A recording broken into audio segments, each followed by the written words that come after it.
மரணத்தை தள்ளி வைக்க கடவுளுக்கே லஞ்சமா? அதுவும் தங்கத்திலே கிரீடமா?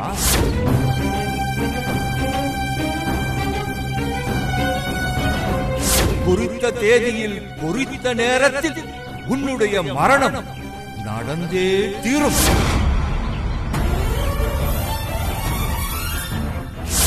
அது புரியாம நீ வாடுறதுக்கு வழி தேடுறதா நினைச்சு சாகுறதுக்கு குழி தோண்டிக்கிட்டு இருக்க.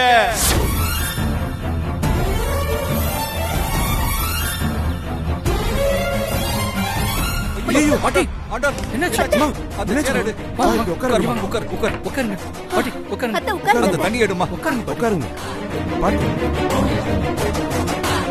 தண்ணியை கொடு, சீக்கிரம் கொடு. தண்ணி குடிங்க. என்னாச்சு பாட்டி? ஒண்ணு இல்லப்பா.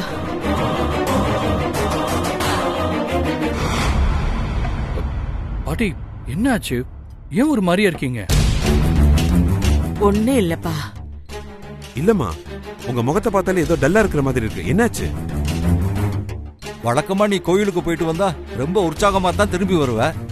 இன்னைக்கு என்னமோ டல்லா வந்திருக்க. ஒருவேளை கோவில்ல மறுபடியும் நெஞ்சு வலி வந்துருச்சா? அத்தை, நான் போய் வேணா டேப்லெட்ஸ் கொண்டு வரட்டுமா? இல்ல மாதவி, அதெல்லாம் ஒண்ணும் வேண்டாம். நான் நல்லா தான் இருக்கேன்.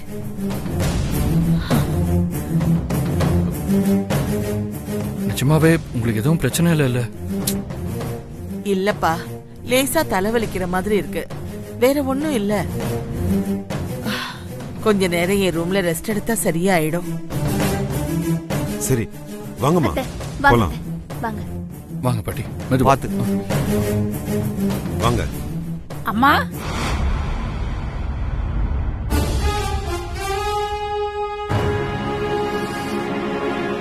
வா லக்ஷ்மி.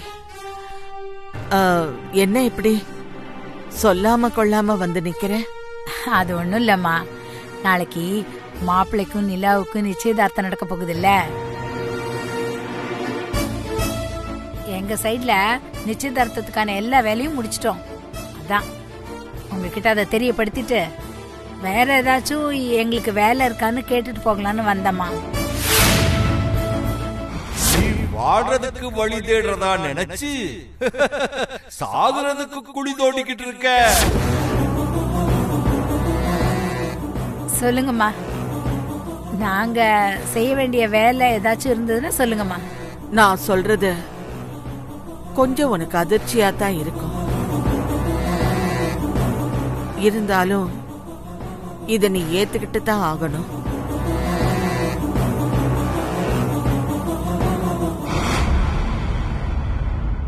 என்ன விஷயமா? நிச்சயதார்த்தத்தை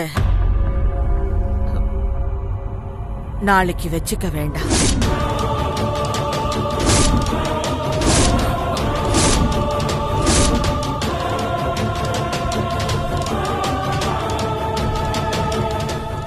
லக்ஷ்மி, இன்னும் கொஞ்ச நாள் போகட்டுமே, அப்புறமா பாத்துக்கலாமே. என்னம்மா இப்படி சொல்றீங்க? நாளைக்கு நிச்சயதார்த்தம்னு எல்லாருக்கும் சொல்லியாச்சுமா. இப்போ கடைசி நேரத்துல கொஞ்ச நாள் கழிச்சு பாத்துக்கலாம்னு சொல்றீங்க.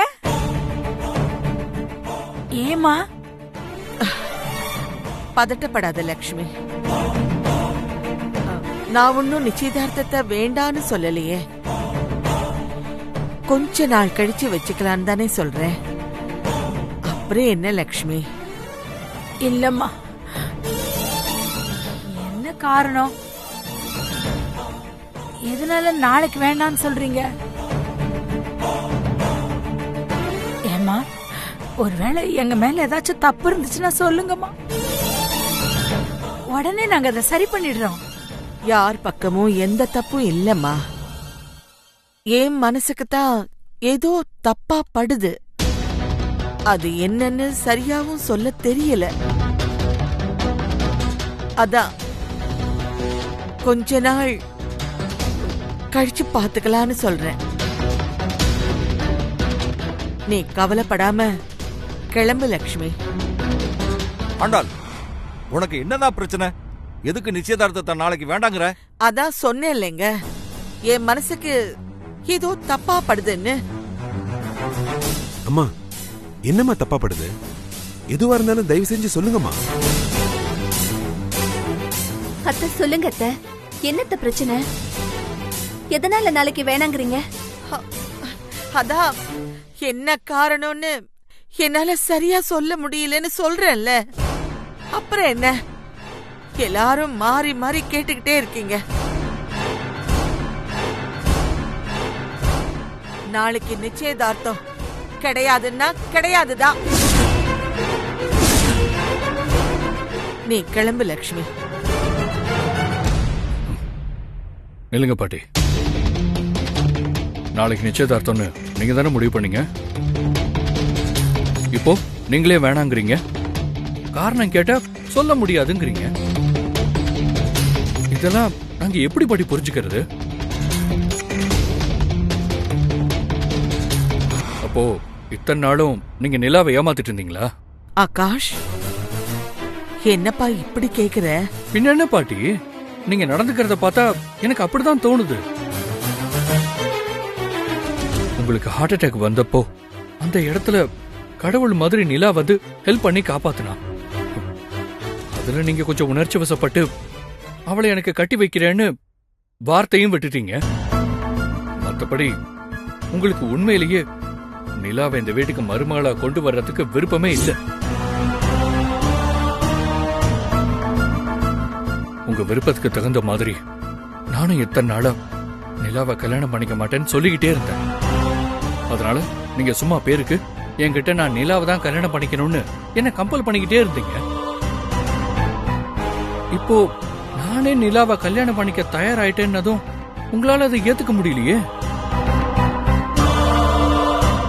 அதனாலதான் உங்க மனசுக்கு ஏதோ தப்பா படுதுன்னு அப்படி இப்படின்னு என்னென்னமோ சொல்லி என்கேஜ்மெண்ட்டை வேண்டான்னு சொல்றீங்க. நான் சொல்றதெல்லாம் கரெக்ட் தானே பாட்டி? ஆகாஷ், என்னென்னமோ சொல்ற. நீ சொல்ற மாதிரி எல்லாம் எதுவுமே இல்லப்பா. நான் இப்பவும் நீ நிலாவைத்தான் கல்யாணம் பண்ணிக்கணும்னு ஆசைப்படுறேன். அப்புறம் எதுக்கு பாட்டி நாளைக்கு என்கேஜ்மெண்ட்டை வேண்டான்னு சொல்றீங்க? அது வந்து சொல்லுங்க பாட்டி, என்ன காரணம்? அது எப்படிப்பா என்னால சொல்ல முடியும்? எனக்கு ஏற்கனவே நிலா மேல குழப்பம் இருக்கு. பத்தாததுக்கு கோயில் சித்தர் வேற என்ன ரொம்ப குழப்பிட்டாரு. இந்த நிலைமையில என்னால எப்படி நாளைக்கு நிச்சயதார்த்தத்தை வைக்க முடியும்? இதெல்லாம் வெளிப்படையா என்னால யார்கிட்டயும் சொல்ல முடியல. பாட்டி சொல்லுங்க, என்ன காரணம்? எதுக்காக நாளைக்கு என்கேஜ்மெண்ட்டை வேண்டான்னு சொல்றீங்க? சொல்லுங்கம்மா. இப்பவும் நீங்க ஆகாஷ் நிலாவை தான் கல்யாணம் பண்ணிக்கணும்னு ஆசைப்படுறீங்க. அப்புறம் எதுக்காக நிச்சயதார்த்தத்தை தள்ளி போடுறீங்க? அத்தை, நிலா கிட்ட என்ன குறைய கண்டுபிடிச்சீங்க? அவளை எங்க எல்லார விட உங்களுக்கு தானே ரொம்ப பிடிச்சிருந்தது. அப்புறம் எதுக்கு இந்த நிச்சயதார்த்தம் வேணான்னு சொல்றீங்க? ஆண்டாள், நீ தேவையில்லாம அதை இதையும் யோசிச்சு மனசை போட்டு குழப்பிக்காத. நாளைக்கே நிச்சயதார்த்தத்தை நடத்திக்கலாம். பாட்டி தயவு செஞ்சு சொல்றத புரிஞ்சுக்கோங்க பாட்டி. நாளைக்கே எனக்கும் நிலாவுக்கும் என்கேஜ்மெண்ட்னு எல்லாருக்கும் தெரியப்படுத்தியாச்சு. இப்ப சொன்ன மாதிரி நாளைக்கு நிச்சயம் நடக்கலன்னா எல்லாருக்கும் என்ன பதில் சொல்றது பாட்டி? ரொம்ப அவமானமா போயிடும். மத்தவங்களை விடுங்க, தென்றலுக்கும் சாரதா அம்மாவுக்கும் நீங்க என்ன பதில் சொல்ல போறீங்க? இத கூட உங்களால சொன்ன மாதிரி நடத்த முடியலன்னு அவங்க ரெண்டு பேரும் உங்களை பயங்கரமா கிண்டல் பண்ண மாட்டாங்களா?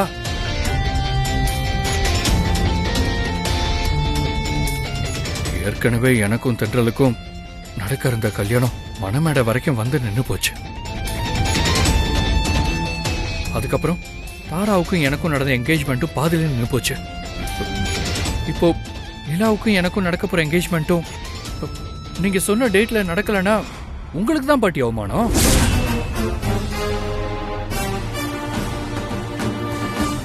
அதுக்கப்புறம் யாரும் உங்களை மதிக்கவே மாட்டாங்க. என்னாலையும் வெளியே தலை நிமிர்ந்து நடக்க முடியாது. பாக்குறவங்க எல்லாரும் எனக்கு ஏதோ குறை இருக்குன்னு கிண்டல் பண்ணுவாங்க பாட்டி. ஆகாஷ், எதுக்குப்பா இப்படி எல்லாம் பேசுற? உன்கிட்ட என்ன குறை இருக்கு? அப்போ நிலா கிட்ட என்ன குறை? என்கிட்டயும் குறை இல்ல, நிலா கிட்டயும் குறை இல்ல. அப்புறம் எதுக்காக நாளைக்கு என்கேஜ்மெண்ட்டை வேண்டான்றீங்க? அப்படி என்ன உங்க மனசுல இருக்கு சொல்லுங்க.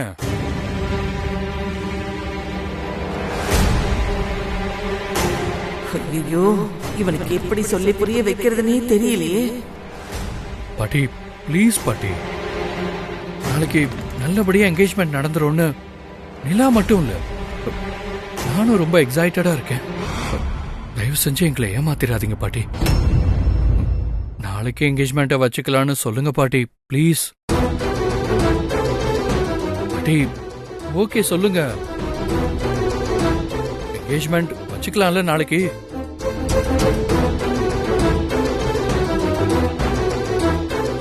அத்தை பாட்டி ஓகே சொல்லிட்டாங்க, ஒன்றும் பிரச்சனை இல்லை. நீங்க சந்தோஷமா வீட்டுக்கு போய் இந்த விஷயத்தை எல்லார்கிட்டயும் சொல்லுங்க. போங்க அத்தை.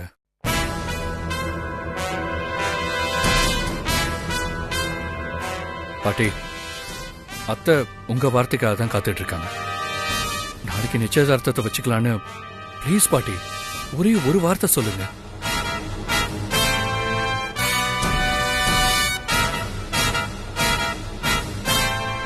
சரி, நாளைக்கு நிச்சயதார்த்தத்தை வச்சுக்கலாம்.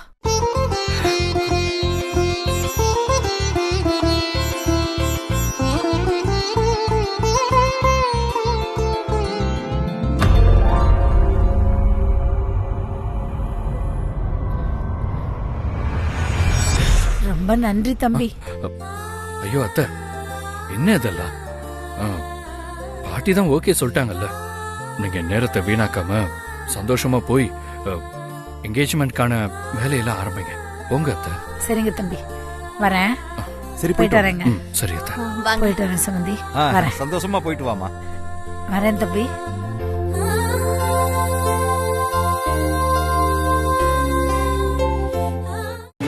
என்ன மேடம் கதை இவ்வளவு டிராஜடியா இருக்கு? இருங்க சித்து, கதை இன்னும் முடியல. என்னது முடியலையா? இதுக்கு மேல கதையில என்ன மேடம் இன்ட்ரெஸ்டிங்கா இருக்க போகுது? இன்ட்ரெஸ்டிங் மட்டும் இல்ல, பெரிய ட்விஸ்டே இருக்கு. அப்படியா? என்ன ட்விஸ்ட்? அந்த ஹீரோயின் தன் காதலனை மறக்கிறதுக்காக தன்னோட வேலையை டிரான்ஸ்ஃபர் பண்ணிட்டு வேற ஊருக்கு ஷிஃப்ட் ஆகுறா. அவ புதுசா ஜாயின் பண்ண ஆபீஸ்ல அவ லவ் பண்ண ஹீரோ ஒர்க் பண்ணிக்கிட்டு இருக்கான். அப்படியா? அப்ப அந்த ஹீரோ போட் ஆக்சிடென்ட்ல சாகலையா? அவன் அங்க இறந்தது உண்மைதான். என்ன மேடம், அப்புறம் எப்படி அவன் புது ஆபீஸ்ல இருப்பான்? அந்த ஆபீஸ்ல இருந்தது அவன் இல்ல, அவன மாதிரியே உருவத்துல இருக்கிற வேற ஒரு புது ஹீரோ. ஓ, டபுள் ஆக்டா? இது உண்மையிலேயே செம ட்விஸ்ட் மேடம். உங்களுக்கு ட்விஸ்டா தெரியுது, ஆனா அந்த ஹீரோயினுக்கு தான் காதலிச்சவனோட உருவத்தோட இன்னொருத்தனை பார்க்கும்போது எப்படி தெரிஞ்சிருக்கும்? அது தான் காதலனை மறுபடியும் பாக்குற மாதிரி இருந்திருக்கும். கரெக்ட் தானே? கரெக்ட். அவளுக்குமே அப்படிதான் இருந்தது. அதனால அந்த ஹீரோயின் கடவுள் தான் மேல இறக்கப்பட்டு தனக்கு ஒரு 2வது வாய்ப்பா தான் காதலிச்ச ஹீரோ உருவத்திலேயே இன்னொரு புது ஹீரோவை தான் கண்ணு முன்னாடி காட்டியிருக்காருன்னு அவ நம்ப ஆரம்பிச்சிட்டா. கொஞ்ச நாள்ல இந்த புது ஹீரோவை அந்த ஹீரோயின் காதலிக்க ஆரம்பிச்சிட்டா. செம்மையா இருக்கு. இத நான் எதிர்பார்க்கவே இல்லை மேடம். என்ன சொல்றீங்க? அப்போ அந்த ஹீரோயின் இந்த புது ஹீரோவை லவ் பண்ணது நீங்க தப்புன்னு சொல்றீங்களா? இல்ல மேடம், நான் ஏன் அப்படிலாம் சொல்ல போறேன்? இதுதான் ரொம்ப ரொம்ப சரின்னு சொல்றேன். அந்த ஹீரோயின் பழைய லவ்வையே நினைச்சு அவங்க லைஃபை ஸ்பாயில் பண்ணிக்காம புது லைஃபுக்கு அடாப்ட் ஆகி ஸ்போர்ட்டிவா முடிவெடுத்தது எனக்கு ரொம்ப பிடிச்சிருக்கு மேடம். உங்களுக்கு உண்மையாவே பிடிச்சிருக்கா? ஆமா மேடம், ரொம்ப வித்தியாசமா இருக்கே. சரி, அந்த ஹீரோ கிட்டையாவது அந்த ஹீரோயின் தன்னோட காதல உடனே சொல்லிட்டாளா? சொல்லணும்னு தான் ஆசைப்பட்டா. ஆனா அதுக்குள்ள வேற ஒரு விஷயம் நடந்துருச்சு. என்னது? அந்த புது ஹீரோவும் வேற ஒரு பொண்ணும் ஆல்ரெடி ஒருத்தர் விரும்பி அவங்களுக்கு நிச்சயதார்த்தமும் ஆயிடுச்சு. இப்போ இந்த கதையோட ஹீரோயின் என்ன முடிவெடுக்கணும்?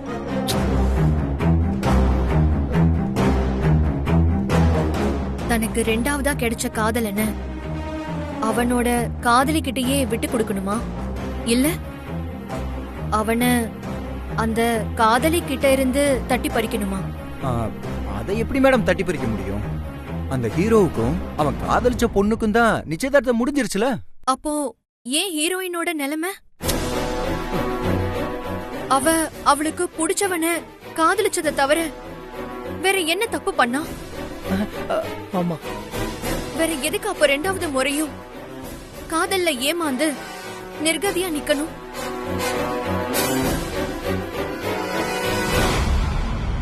பதில் சொல்லுங்க சித்து.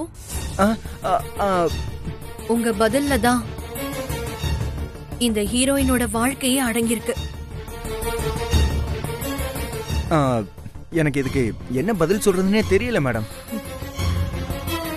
இந்த ஹீரோயினுக்கு எந்த பதில் சரியா இருக்கும்னு உங்க மனசாட்சி கேட்டு சொல்லுங்க சித்து. உங்க மனசாட்சி சொல்லும் கரெக்டான முடிவு என்னன்னு. சொல்லுங்க சித்து. இந்த ஹீரோயின் என்ன முடிவெடுக்கலாம்? நீங்க இதுக்கு என்ன முடிவு மேடம் எழுதிருக்கீங்க? எதுக்கு கேக்குறீங்க? இல்ல, நீங்க தான் இந்த கதையோட ரைட்டர். அதனால நான் சொல்ற முடிவை விட நீங்க சொல்ற முடிவு இதுக்கு பெட்டரா இருக்கும்னு தோணுது. அப்போ நான் சொல்ற முடிவு எதுவா இருந்தாலும் உங்களுக்கு ஓகேவா? Okay madam. உங்க முடிவு என்ன? இந்த ஹீரோயின் அவளோட புது ஹீரோவை அவன் காதலி கிட்ட இருந்து தட்டி பறிக்கணும்.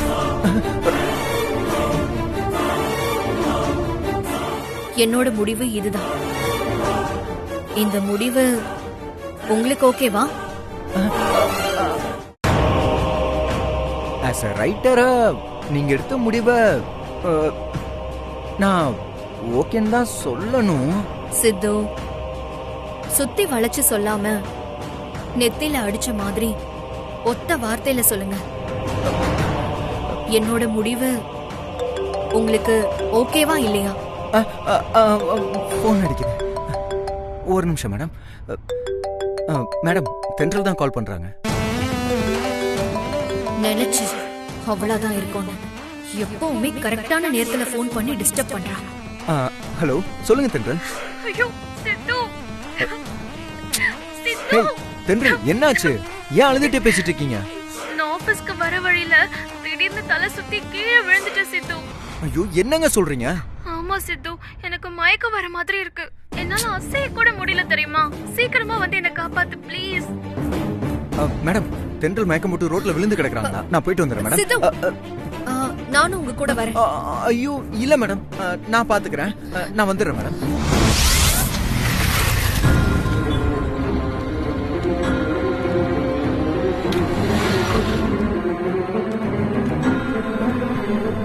வண்டி இங்க இருக்க, ஆளை காணோம். எங்க போயிருப்பாங்க? அண்ணா, கொஞ்ச நேரத்துக்கு முன்னாடி அதுவும் அங்க நிக்குதே எல்லோ கலர் வண்டி, அந்த வண்டியில வந்த பொண்ணு இந்த இடத்துல மயக்கம் போட்டு விழுந்துட்டேன்னு ஃபோன் பண்ணாங்க. இப்ப அந்த பொண்ணு எங்கன்னு தெரியுமா? நீ காலையில் 8 மணிக்கெல்லாம் கடையை திறந்துட்டோம்பா. ஆனா நீ சொன்ன மாதிரி எந்த சம்பவம் இங்க நடக்கலையே.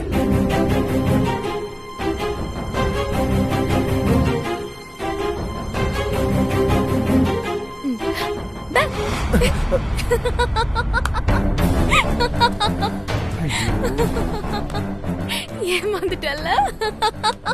ஏங்க, என்னங்க நீங்க? அப்ப என்கிட்ட போன்ல போய் சொன்னீங்களா? ஆமா. எதுக்குங்க? இல்ல, சிவானி ஏதாவது ஒரு சின்ன பிரச்சனைன்னு கால் பண்ண உடனே நீங்க பதறி அடிச்சுட்டு ஓடிடுவீங்க. அதான் அதே மாதிரி நான் கால் பண்ணாலும் பதறி போய் ஓடி வரியான்னு செக் பண்ண. முறைக்காத, பரவாயில்ல, என் மேலயும் உனக்கு கொஞ்சம் அக்கறை இருக்கதா செய்யுது. அட போங்க நீங்க. நான் எப்படி பதறி போயிட்டேன் தெரியுமா? என்ன பண்றது, எல்லாம் அந்த சிவானியால் தான். அவ உன்னை வச்சு என்ன அந்த அளவுக்கு வெறுப்பேத்திட்டு இருக்கா. அதனால்தான் நான் இப்படி எல்லாம் வேணும்னே செஞ்சேன். ஏய் சாரி. அந்த சிவானி எப்படா நம்ம ஆபீஸ் விட்டு போவா அப்படின்னு இருக்கு. கடவுளே, எப்படியாவது சிவானி இந்த ஊரை விட்டு ரொம்ப தூரம் அனுப்பி வச்சிருப்பா ப்ளீஸ். கிளம்பலாமா? வா.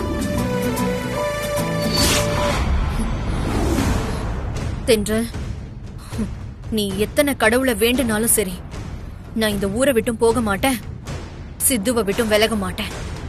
சித்து எனக்கு தான். அவனை நான் அடைஞ்சே தீருவேன்.